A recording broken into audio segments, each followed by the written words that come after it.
vocês, por gentileza, deixem aberto o capítulo 1 de Ruth.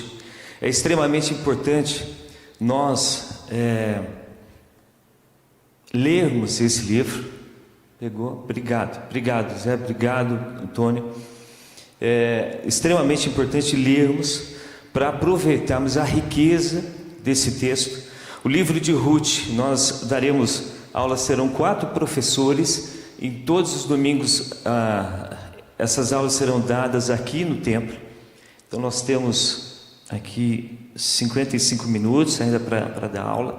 O livro de Ruth fala a respeito da soberania e providência de Deus na vida diária. Então eu sou o pastor Navarrete, daria essa primeira aula. Quem ministrará a segunda aula vai ser o diácono Denis, depois o Daniel, e depois a nossa irmã Cristiane. Esse livro nos fala a respeito da providência e soberania de Deus na nossa vida diária, meus irmãos. Esse livro nos fala a respeito de uma família improvável, uma família que foi fragilizada. Esse livro não é um conto, é uma narrativa de um fato histórico, posicionado no tempo e no espaço, e veremos de um ponto de vista da mulher esse livro. Então é muito interessante, de 2 mulheres fragilizadas pelas tragédias da vida, e a ajuda de Deus, o socorro de Deus, a intervenção de Deus o tempo todo, agindo na vida dessas mulheres, as quais Deus escolheu e predestinou essas mulheres para fazerem parte de uma genealogia extremamente importante. Para nós entendermos a ação de Deus e esse livro, precisamos entender a doutrina da providência. E aqui eu quero já partir para esse do Catecismo de Heidelberg, nos fala a respeito dessa doutrina da providência. O que é a doutrina da providência de Deus? É a força toda poderosa e presente com que Deus, pela sua mão, sustenta e governa o céu, a terra e todas as criaturas.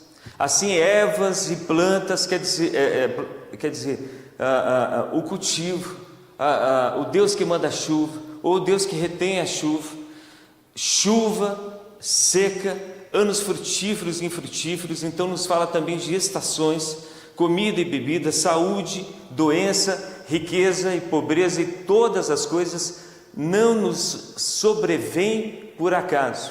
Nada é por acaso, meus irmãos, nada é por acaso. Tem a providência, a mão sustentadora e cuidando de Deus, esse amor paternal cuidando o tempo todo.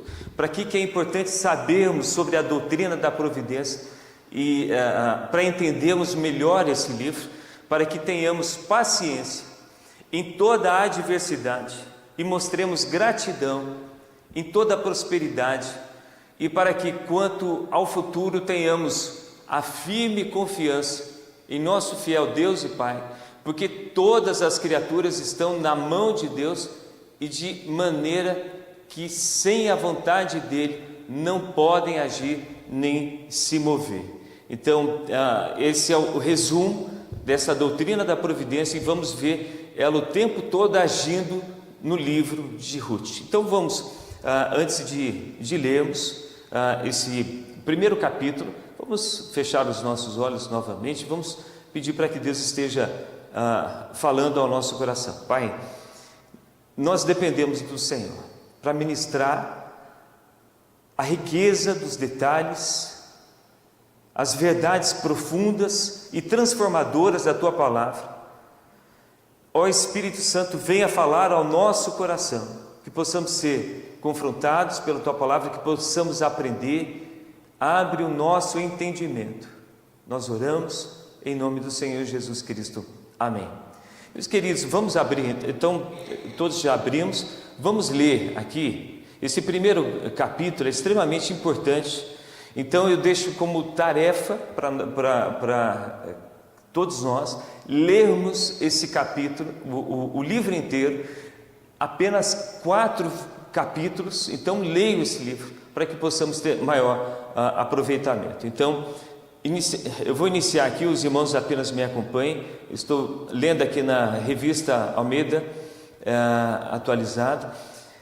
Nos dias em que julgavam os juízes, houve fome na terra, e um homem de Belém de Judá saiu a habitar na terra de Moabe, com sua mulher e seus 2 filhos. Eu vou ler apenas até o versículo 5 e depois nós vamos comentando, tá? Verso 2: Este homem se chamava Elimeleque e sua mulher Noemi. Os filhos se chamavam Malom e Quilion, efrateus de Belém de Judá. Vieram à terra de Moabe e ficaram ali. Morreu Elimeleque, marido de Noemi, e ficou ela com seus 2 filhos, os quais casaram com mulheres moabitas. Era o nome de uma Orfa, e o nome da outra Ruth, e ficaram ali quase 10 anos. Morreram também ambos, Malom e Quilion, ficando assim a mulher desamparada de seus 2 filhos e de seu marido. O restante nós vamos comentando, meus irmãos. Então, para nós entendermos, ele foi escrito, a autoria do livro de Ruth é desconhecida.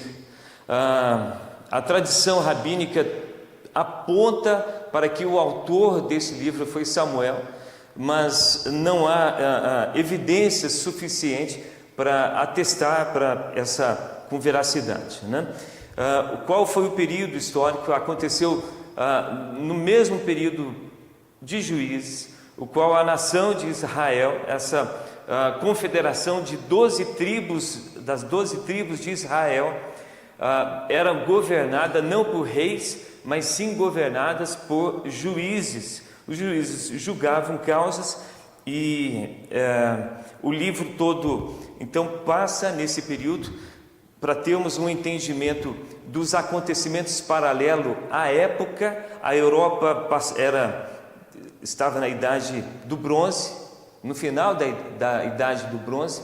As civilizações da Grécia estavam em declínio, existia uma crise econômica de fome em toda a terra, na terra. O primeiro versículo nos fala a respeito disso.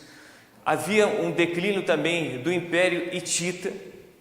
O Egito estava enfraquecido e os povos moabitas, edomitas e filisteus buscavam expansão territorial nessa época.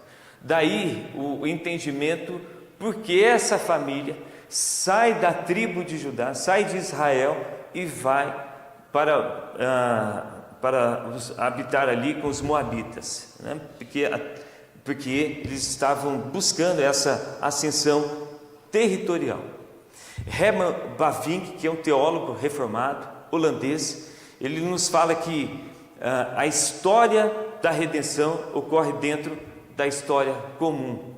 Então, da história da nação, existe uma meta-narrativa, uma meta-história acontecendo por trás de toda a história da civilização. Nesse exato momento, meus irmãos, a história está transcorrendo, tomando o seu curso no dia de hoje, mas existe uma meta-história por trás de toda a história, a qual dá sentido, dá direção, o qual nós podemos realmente compreender a real história que está acontecendo.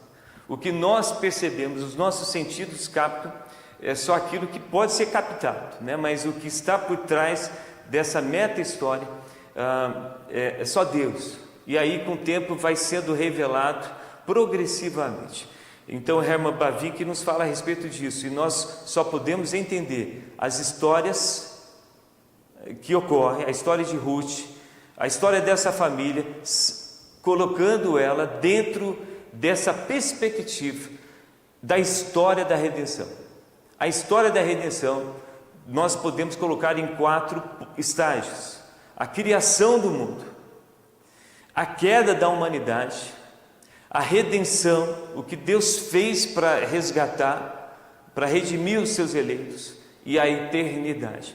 Então toda a história da humanidade, ela precisa e ela está inserida nessa metanarrativa de queda, de criação, de queda, de redenção e de eternidade. Nós vamos entender, dividimos o capítulo, o livro de Ruth em 4 capítulos e em 4 estágios. O primeiro nos fala da amargura e esperança dessa família. Uma família que foi fragilizada, que entra em luto, entra em desespero. Essa família saindo de Israel, vai procurar uma outra nação. Essa família passa por uma tragédia, essa família retorna. No capítulo 2 nos fala então desse retorno dessa família. Capítulo 1, ela retorna. No capítulo 2 ela se estabelece e Deus vai movendo essa família para resgatar, para redimir essa família. No capítulo 3 nós temos o casamento dessa mulher, da Ruth, que perde o seu marido, e Deus providencialmente faz Ruth se encontrar com o seu futuro marido, para que no capítulo 4 nós venhamos entender de que desse casamento virá o rei Davi e virá o rei dos reis, o Senhor Jesus Cristo. Então, por que Ruth está aqui? Por que a história dessa família está aqui?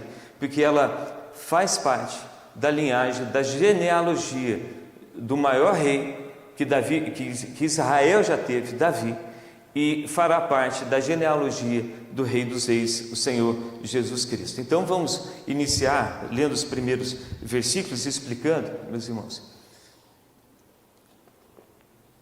Aqui nesse primeiro cenário, no primeiro versículo: na época dos juízes houve fome em toda a terra. Então o escritor de Ruth vai posicionar esse livro na época dos juízes, onde não havia reis. Então houve fome. Então ele mostra um cenário de fome, de crise. Um homem de Belém, no versículo 1, um homem de Belém de Judá. Belém significa terra do pão. Perceba que de Belém virá o Salvador, o pão da vida. Então tudo isso, percebemos a providência de Deus agindo 1000 anos antes do nascimento do Senhor Jesus Cristo. Então um homem de Belém de Judá, com a mulher e 2 filhos, foi viver por algum tempo nas terras de Moabe. Meus irmãos, olha só, Moabe, essa terra de Moabe são os descendentes dos filhos. Lembra de Sodoma e Gomorra, quando foi destruído?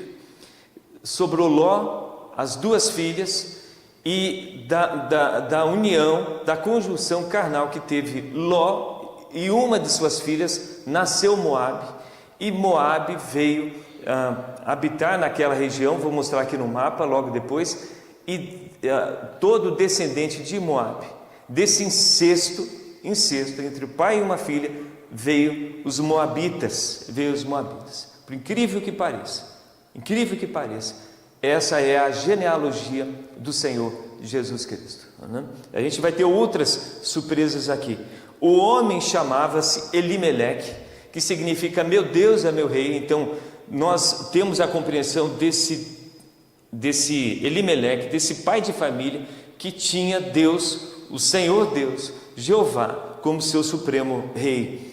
Sua mulher Noemi, agradável, o significado do nome dela significa agradável, e seus filhos Malom e Quilion, que significa Malom, doente. Então quando nascia uma criança, eles davam nomes de acordo com a circunstância do nascimento. Então o Quilion, o Malom, nasceu doente, já deram o nome, doente, né? Imagina seja rotulado, né? E Quilion, fraco, 2 filhos, um doente e um fraco. Eram os filhos dessa família, eles eram efrateus de Belém, quer dizer, do clã de uma família de Efrateu, na cidade de Belém, da tribo de Judá. Chegaram a Moabe e lá ficaram. Meus irmãos, aqui nós temos já um dilema de fé, porque Deus já havia acabado de estabelecer essas 12 tribos e disse: essa é a terra prometida, Vocês devem ficar nessa terra prometida, é a Deus que escolhi, eu escolhi para vocês. E esse pai de família, Elimeleque, ele sai possivelmente em razão da fome da nação, e sabendo que Moabe estava em expansão naquela época, ele possivelmente com os filhos fragilizados, vamos mudar para lá. Então essa crise de fé na promessa de que eram para eles permanecerem na terra de Canaã, e eles preferiram sair da terra de Canaã e foram para Moabe. A primeira aplicação que nós podemos fazer aqui, meus irmãos, nessa crise de fé, da promessa que Deus deu para eles, estabeleceu, mesmo assim, eles foram para uma outra terra. Então a primeira aplicação que nós podemos fazer aqui, mesmo que frágeis decisões no passado, no nosso passado, meus irmãos, possivelmente no seu passado, tenham gerado consequências ruins no seu presente, nós veremos que Deus transforma essas decisões fragilizadas da nossa vida de uma forma graciosa e redentiva e bênção. É isso que nós veremos o tempo todo no livro de Ruth. Deus transformando famílias fragilizadas, Deus mudando as circunstâncias ou decisões erradas do passado. Deus tem esse poder, essa capacidade de transformar em bênção e no futuro glorioso. Eu não sei quais são as decisões erradas que possivelmente você tenha tomado no seu passado, mas tenha essa plena certeza: Deus pode transformar decisões erradas do teu passado no futuro glorioso. E isso nós percebemos aqui no livro de Ruth. Perceba ali, meus queridos, na terra ali de Moabe, eles saem então da região aqui de Judá. Essa família dá em torno de 70 a 100 quilômetros, eles foram para a região de Moabe, aqui no Mar Morto. E vamos prosseguir. Essa crise dessa família se aprofunda, meus irmãos. Eles saem então em busca de terras melhores, de melhores condições para criar os seus filhos, e no verso 3 acontece uma tragédia.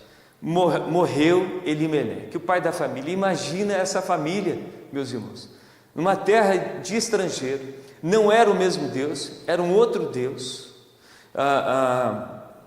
O marido então de Noemi morre e ela ficou sozinha com seus 2 filhos pequenos. Que tragédia, que situação. E é interessante lermos o livro de Ruth nessa perspectiva de uma mulher fragilizada, do mundo de uma mulher, né? Como é uma mulher que perde o seu marido, fica com 2 crianças numa terra de estrangeiro, não tem parente, meus irmãos, não tem uma igreja para ajudar, o povo não adora o mesmo Deus, então ela está sozinha. No verso 4, eles se casaram com mulheres moabitas. Então a crise se aprofundando, mulheres moabitas, se casando, os filhos se casando com mulheres estrangeiras que servem a outros deuses, de uma descendência, as moabitas, lembrem que é de uma descendência fruto de um incesto entre Ló e uma de suas filhas. Então era um povo que já era maculado pelo povo de Israel, existia um preconceito.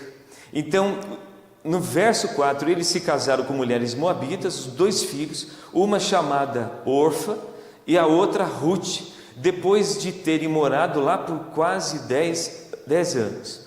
Morreram também, piora, quando a coisa está ruim, piora. Olha só a tragédia se aprofundando, mas ainda na vida dessa família, dessa mulher, que perdeu o marido, ficou com 2 crianças, os 2 filhos crescem, se casam com 2 moabitas e vai falecer, possivelmente pela fraqueza da saúde que esses meninos tinham. Eram adolescentes, possivelmente em torno de 20 anos. Malom e Quilion morrem, e Noemi fica então sozinha, sem os seus 2 filhos e o seu marido, aí no versículo 5. Meus irmãos, O que nós podemos tirar de aplicação aqui? Nesses versos de 3 a 5. Houve um silêncio de Deus. Aqui não aparece profeta nenhum tentando explicar o porquê da tragédia que acomete essa família. Eles serviam a Deus, foram buscar uma saúde, ou foram buscar talvez recursos melhores, condições de vida para criar essa família, criar esses filhos fragilizados. E aí morre o marido, morre os 2 filhos e fica a viúva, os 2 filhos morre também, e fica então 3 viúvas sozinhas. Nós percebemos aqui, não aparece um profeta, não aparece visão, não aparece um anjo tentando explicar, não aparece, não há milagre, só tragédia. Muitas vezes, meus irmãos, o silêncio de Deus não significa abandono de Deus em nossa vida. O silêncio de Deus é essa pedagogia espiritual de nossa vida. É um método que Deus utiliza para trabalhar, para nos fortalecer. A segunda aplicação desses versos de 3 a 5, o silêncio de Deus esteja possivelmente, meus irmãos, eu não sei se alguém está passando por crise, ou se alguém já passou e percebeu esse silêncio de Deus, isso possivelmente esteja soando como abandono de Deus em suas vidas, nas nossas vidas. Mas nós aprendemos no livro de Ruth que esse silêncio faz parte do processo de Deus para fortalecer a nossa fé. João Calvino vai nos falar a respeito disso nas Institutas. Ele fala: Deus frequentemente governa ocultando suas razões para educar, para fortalecer a nossa fé. Gerardo Voss, um teólogo reformado, teólogo de teologia bíblica, ele fala assim: a ação redentora de Deus progride em meio ao caos, não à margem dele, mas em meio ao caos. Vocês podem ter certeza, Deus está agindo. Por enquanto nós não percebemos Deus agindo nessa família fragilizada, na vida dessas 3 viúvas, mas podemos ter a certeza absoluta, Deus está agindo por trás. E a gente vai ver durante todo o livro de Ruth a providência, a mão de Deus preparando todas as coisas, através da tragédia dessas mulheres, dessa família simples, essa família com nome, essa família com endereço. Deus está agindo na vida dessa família. No verso 6, prossigamos, meus irmãos. Quando Noemi soube em Moabe, ela estava ainda morando, que o Senhor viera em auxílio do seu povo, lá do povo de Israel, do povo de Judá, da tribo de Judá, dando-lhe alimento, decidiu voltar e com as suas 2 noras para a sua terra. Assim ela, com as suas 2 noras, partiu do lugar onde tinha morado. Então, o que nós percebemos aqui, meus irmãos, de um Deus que é fiel, de um Deus que, quando faz aliança com o seu povo, de maneira nenhuma ele vai abandonar, mas de um Deus que, mesmo em meio às tragédias e crises, ele está agindo, ele está moldando, inclusive crises. Veremos isso. E ele não se esquece. Quando nós falamos de fome, o primeiro versículo, Ruth, o escritor de Ruth, do livro de Ruth, ele vai nos falar a respeito de fome. Nós lembramos aqui de Levítico 26 e de Deuteronômio 28, quando Deus estabelece essas 12 tribos lá em Canaã, na terra prometida. Ele dá, nesse Levítico 26 e Deuteronômio 28, ele estabelece bênçãos e maldições. Ele diz o seguinte: se vocês cumprirem os meus mandamentos, permanecerem em mim, eu farei com que a chuva venha, que venha a abundância. Mas se vocês se esquecerem, estou dando aqui um resumo, meus irmãos, dessas bênçãos e maldições do pacto da aliança que Deus fez quando estabeleceu o povo de Israel ali em Canaã. Mas se vocês abandonarem os meus mandamentos, então sim, eu não mandarei chuva, virá fome, virá pragas, virá nações. E então essa linguagem de fome, quando o escritor do livro de Ruth inicia falando a respeito da fome, nós percebemos, não está ali por acaso, é Deus mostrando, tem juízo de Deus, tem disciplina de Deus, tem afastamento do povo de Deus, e Deus então cumpre as suas bênçãos e as suas maldições. Então, no verso 6, no versículo 1 nos posiciona, nos lembra desse pacto da aliança, e no verso 6 lembramos essa doutrina da aliança, esse pacto da aliança ressurgido,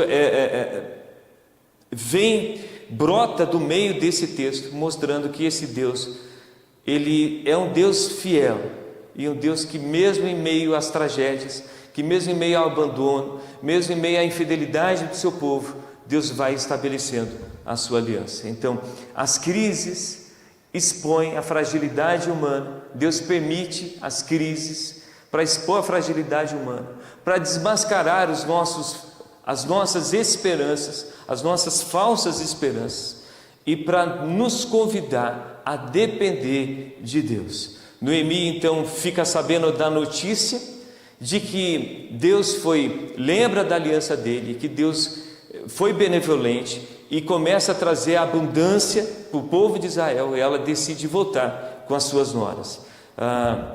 Aplicações aqui que nós podemos tirar aqui para os filhos de Deus, para nós, meus queridos.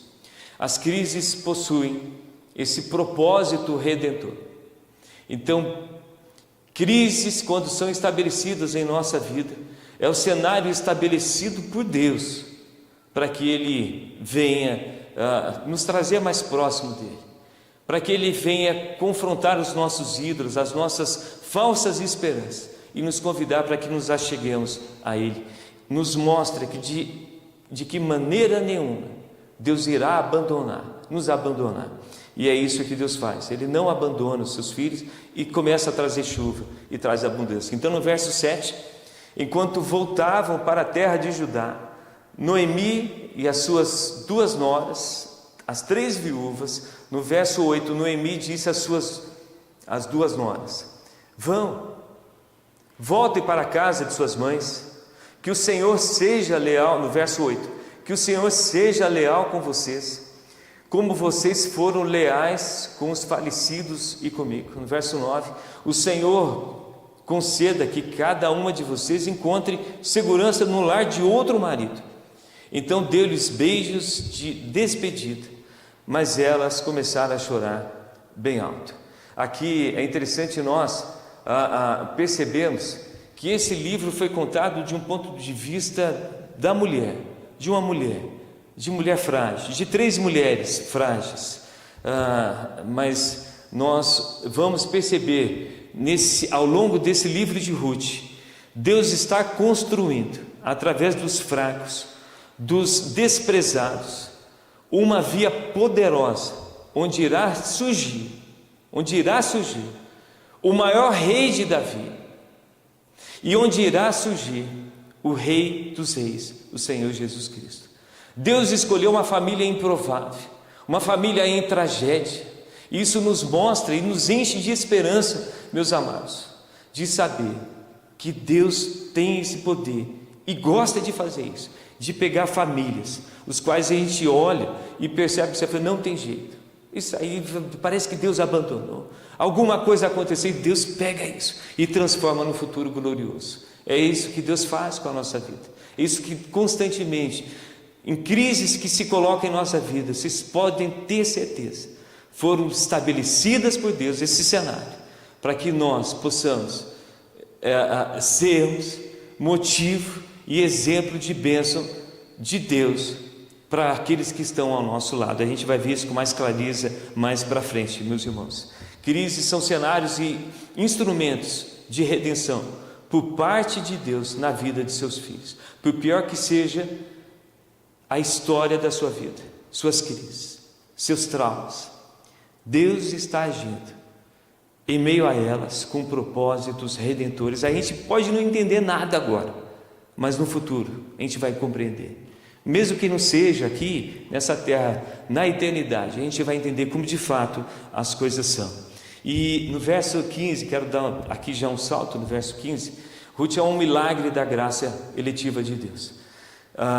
Verso 15: então Noemi a aconselhou.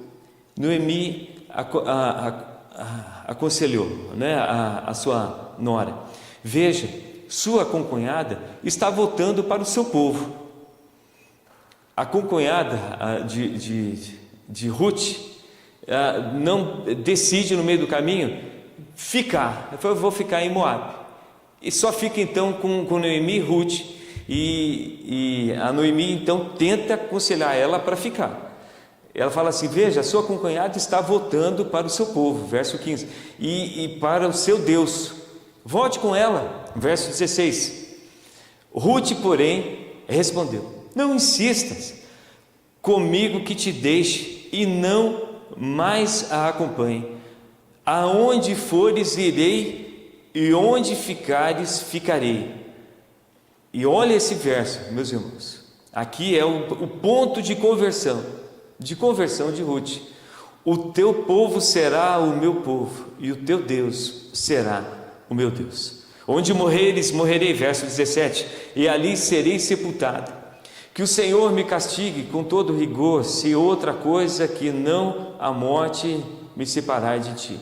Quando Noemi viu que Ruth estava de fato decidida a acompanhá-la, não insistiu mais.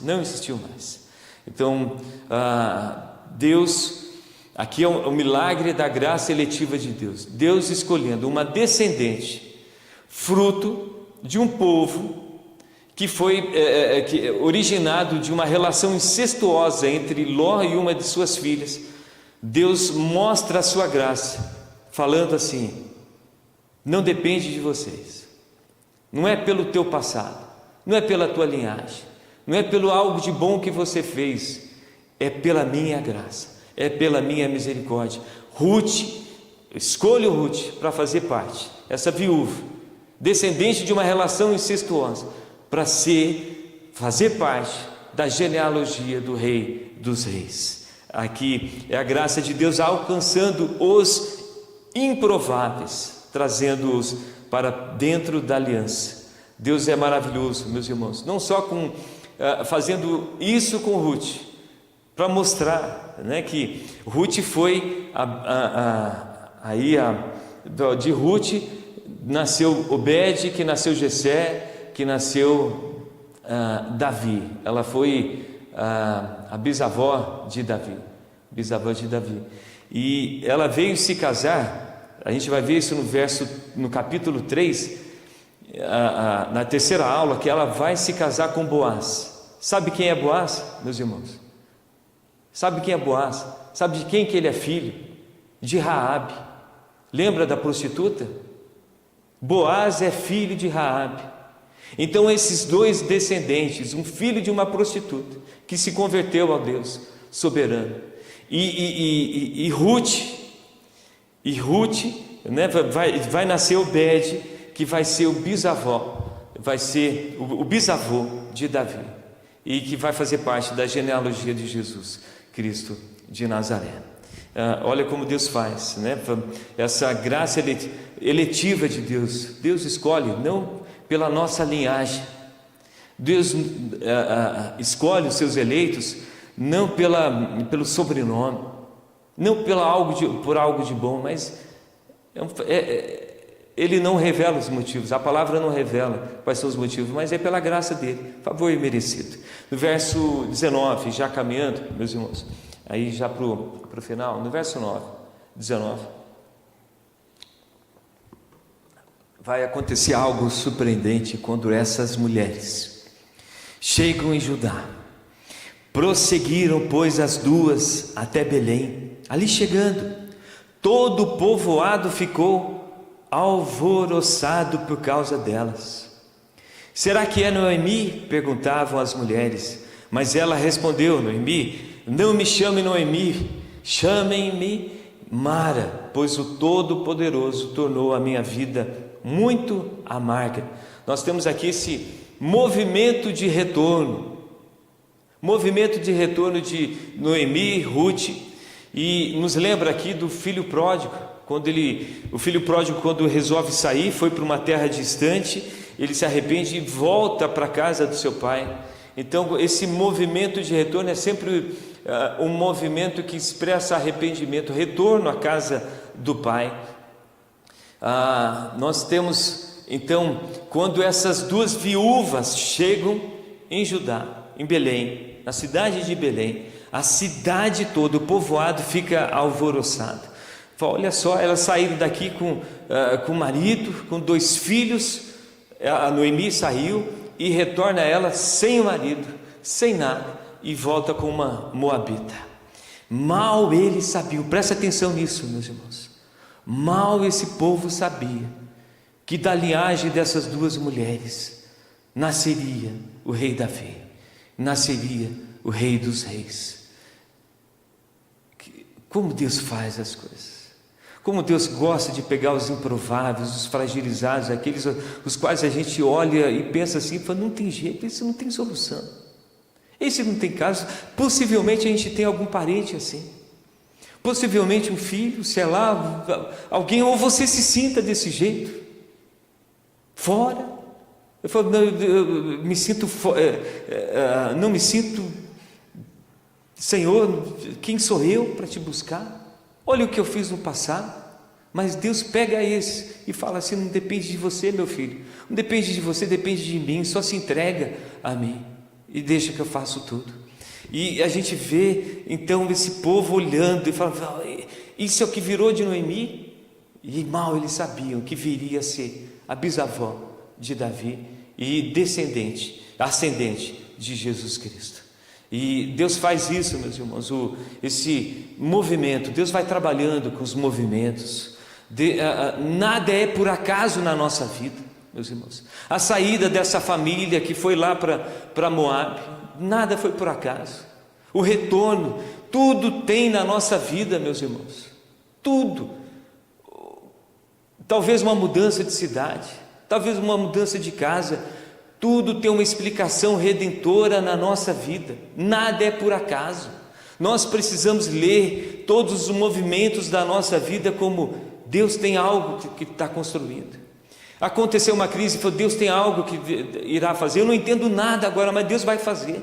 Vamos abrir em Atos 17, meus irmãos, Atos 17, 24, a gente vai entender esse texto maravilhoso, o qual nós vamos compreender que todos os movimentos que acontecem na nossa vida, existe uma explicação, existe um porquê espiritual e redentivo do Senhor. Atos 17, 24.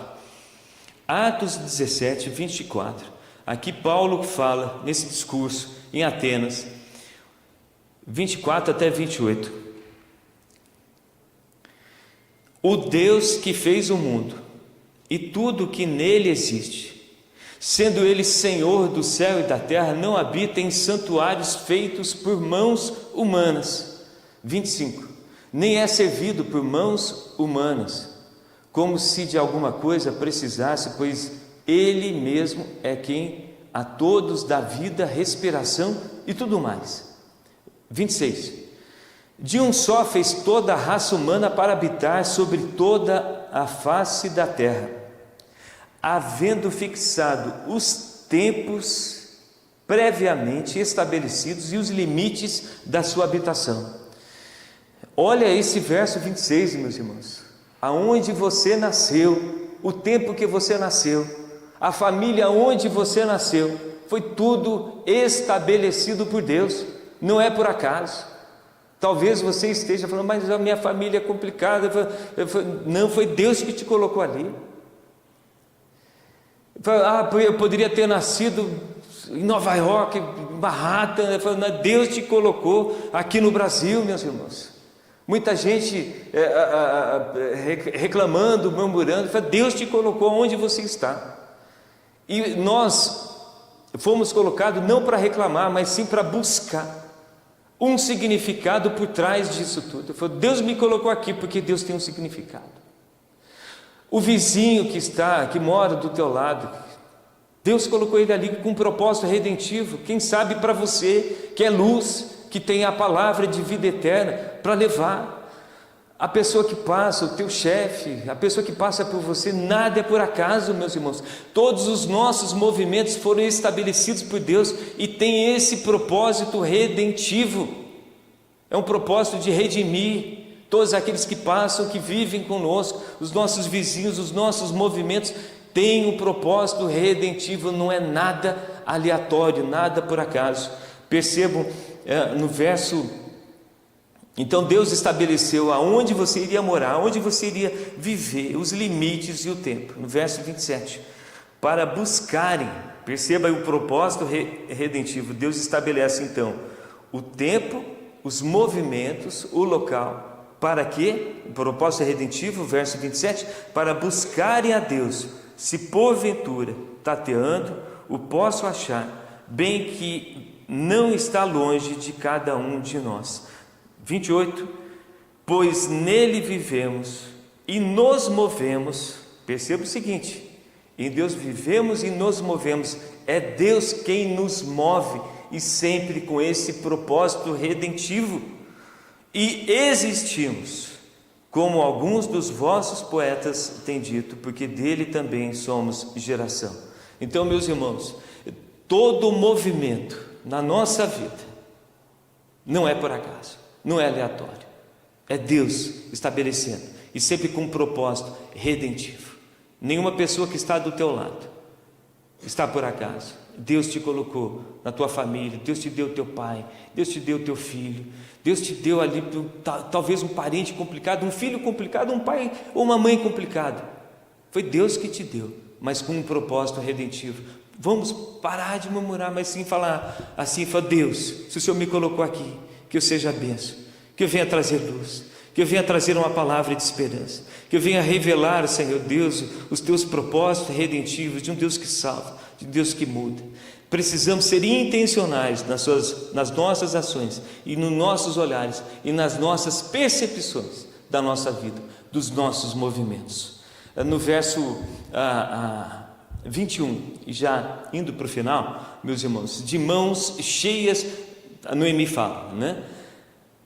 Voltando ao capítulo 1 de Ruth, de mãos cheias eu parti, mas de mãos vazias o Senhor me trouxe de volta. Perceba que ela não deu culpa aí, não fala assim, fala, Deus me abandonou. Perceba que ela não coloca a culpa aí no acaso, não ignora a dor, mas ela fala, foi, de mãos cheias eu parti, mas de mãos vazias o Senhor me trouxe de volta.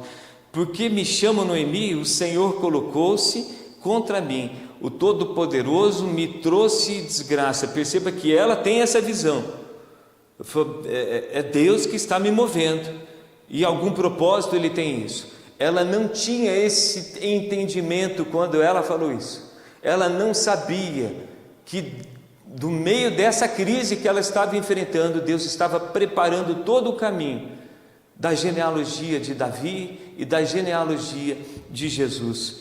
Ela não tinha esse entendimento. Muitas vezes, meus irmãos, nas crises que estamos passando, e a maioria das vezes, a gente não vai entender. A gente vai entender no futuro, parte dela, a gente vai entender plenamente na eternidade. E foi assim, verso 22, foi assim que Noemi voltou das terras de Moabe, com sua nora Ruth, e aqui a gente fecha o capítulo 1, com a sua nora Ruth, e o texto de novo faz questão de frisar, de sempre lembrar, a Moabita, aquela que foi fruto de uma relação, que nasceu em um povo que foi fruto de uma relação incestuosa, a Moabita. Elas chegaram a Belém no início da colheita da cevada.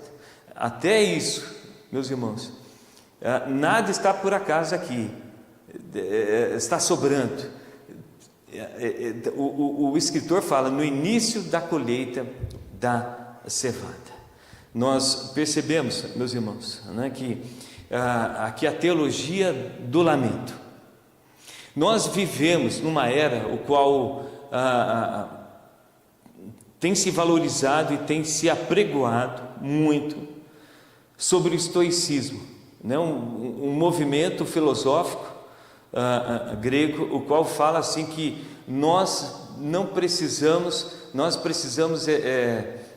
não precisamos ligar para a dor. Ignore a dor. O cristianismo vai completamente ao contrário.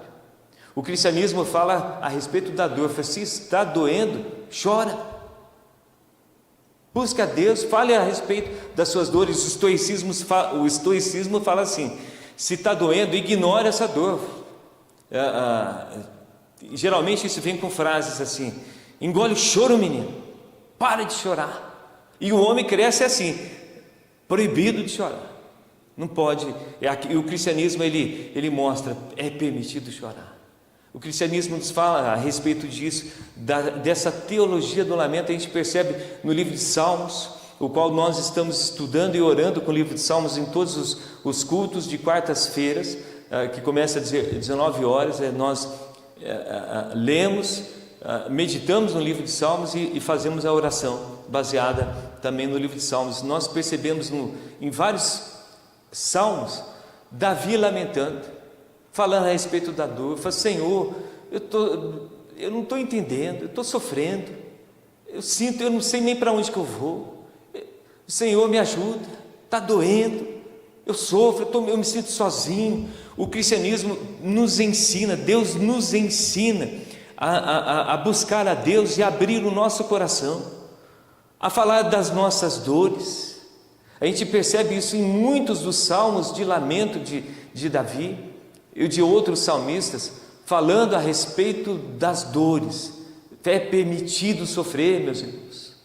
Mesmo um Deus providente que cuida de todas as coisas, mesmo em situação de dores, Deus está agindo, moldando o nosso coração.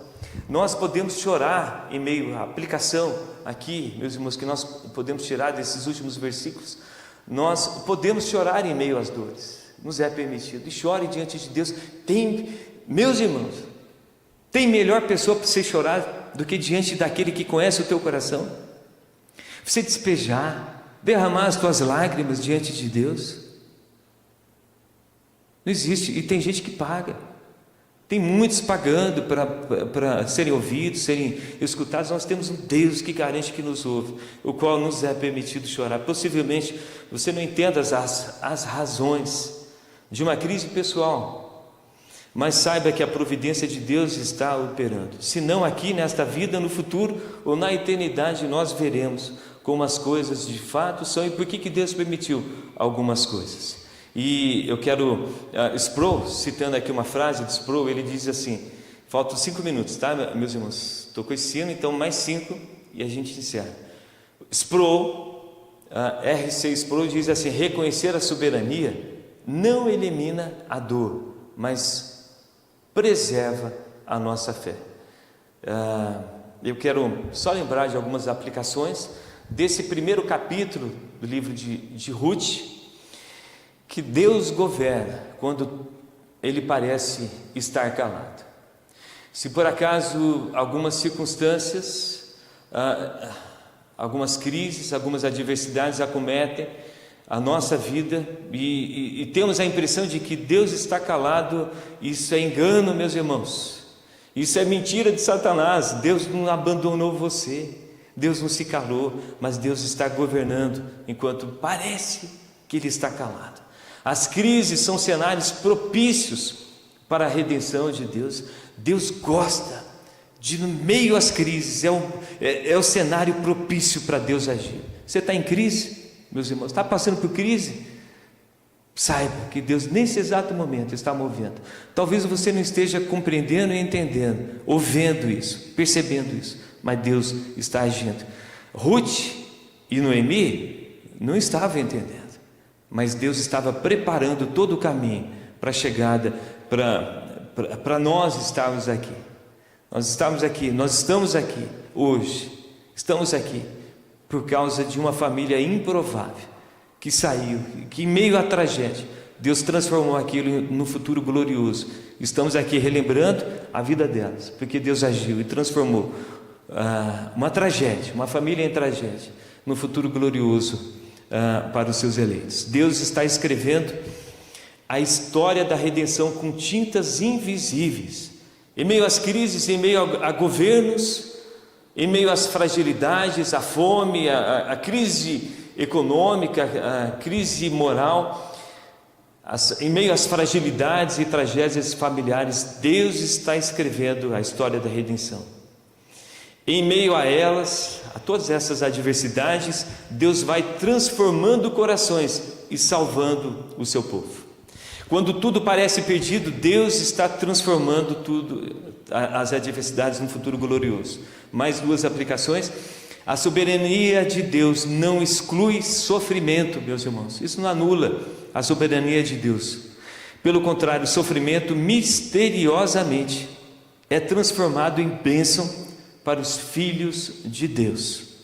Deus inclui a estrangeira Ruth, descendência de uma relação incestuosa e de uma prostituta, Raabe, na linha da ascendência do rei Davi e de Jesus. Deus é especialista nisso. Deus é especialista em transformar o nosso passado num futuro glorioso. Tenha essa fé, meus irmãos. Talvez você possa estar pensando assim: pastor, você não conhece o meu passado. Não importa, Deus conhece o teu passado. E Deus é especialista em transformar o teu passado num futuro maravilhoso. Sofrimento é Deus chamando para estarmos mais próximo dele. Nós temos um escritor muito famoso, ele fala assim que Deus sussurra o nosso nome na alegria, mas no sofrimento é Deus gritando gritando pelo nosso nome, por meio do sofrimento. E finalizando aqui, Ruth é a prova viva de que a eleição graciosa de Deus não está presa à linhagem étnica, né? E Matthew Henry, ele comentando sobre o livro de Ruth, ele fala: Deus pode trazer redenção até mesmo de histórias marcadas por vergonha e pecado. Vou repetir, Deus pode trazer redenção até mesmo de histórias marcadas por vergonha e pecado. As crises não acontecem por acaso. Elas são cenários providenciados por Deus para o cumprimento de seus decretos no plano redentivo. Lembra que nós lemos em Atos 17, e aqui esse é o último, meus irmãos. Atos 17, que todos os nossos movimentos são providenciados por Deus. As crises que nós experimentamos, aquelas que virão, a gente só precisa lembrar disso, meus irmãos. Mesmo que você não esteja em crise, eu não estou jogando aqui profecia que vai ter crise, mas Jesus falou: no mundo tereis aflições. Jesus falou isso. Então, na próxima aflição, lembre-se disso. Não acontece por acaso a aflição. Elas são cenários providenciados por Deus para o cumprimento de seus decretos no plano redentivo. Então, na próxima aflição, lembre-se disso. Deus está aqui nesse negócio. Deus permitiu. Eu não queria estar no meio dessa crise, no meio dessa aflição, mas Deus permitiu. Senhor, me dê a sabedoria que eu possa entender. Me dê, Senhor Deus, a percepção de ver que o Senhor está sempre comigo, de que o Senhor não irá me abandonar, e de que o Senhor, através da próxima crise, a próxima aflição, ou talvez você esteja passando, Deus vai transformar isso, vai te deixar você mais próximo dEle, vai te deixar mais íntimo dEle, vai te transformar numa pessoa mais forte, igual nós ouvimos aqui na pregação do reverendo Tiago, né, para que possamos ser bênção na vida do próximo.